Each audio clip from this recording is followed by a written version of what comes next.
Now we'll talk about above the costal margin. So above the costal margin, it's a little bit different. It's a little bit different because of we have got only one muscle in the above the costal margin. So what is that muscle? That muscle is called the external oblique muscle. So this is your rectus sheath. So this rectus sheath actually arises from only the aponeurosis of external oblique muscle.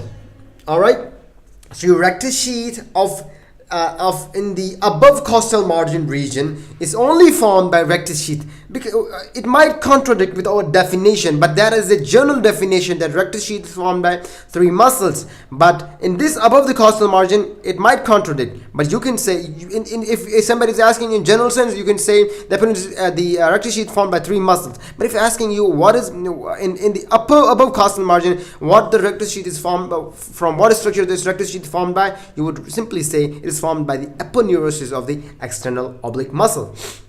So you can say, on the above side we got a skin that is in the orange color. Then in the yellow color we got adipose tissue, and again we got the rectus sheath, which is formed by aponeurosis. In between we got another muscle that is not rectus sheath. It is actually the intercostal muscles.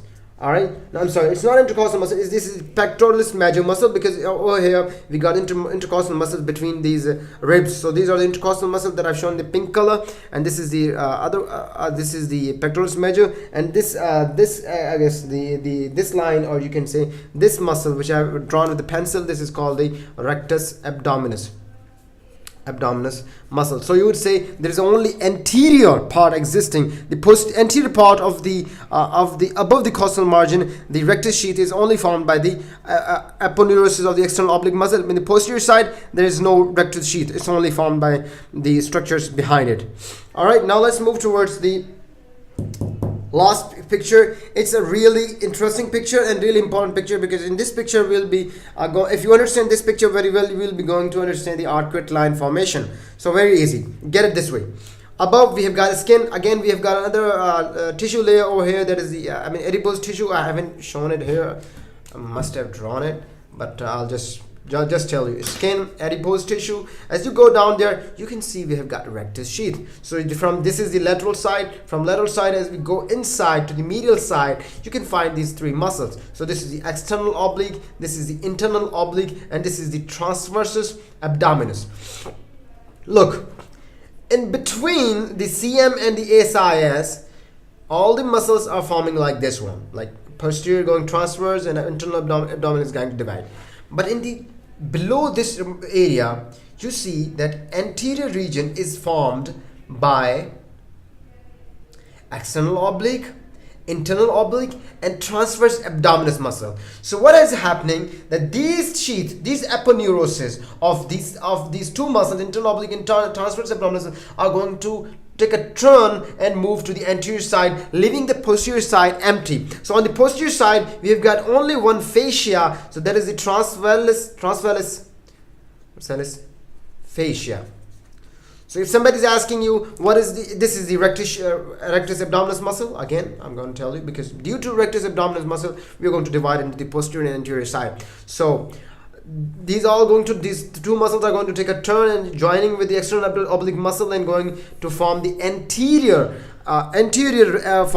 side of the rectus sheath, and the posterior side of the rectus sheath is only formed by the transversalis fascia. So when these muscles take a turn, you can see that at below this point, below SIS, as they take a turn, they kind of form a curved line.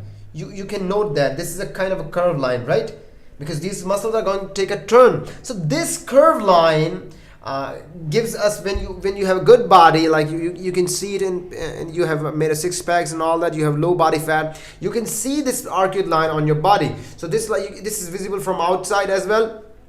So this is called arcuate line. So this is how the arcuate line actually forms. So this is the arcuate line. Very easy concept, very much easy concept.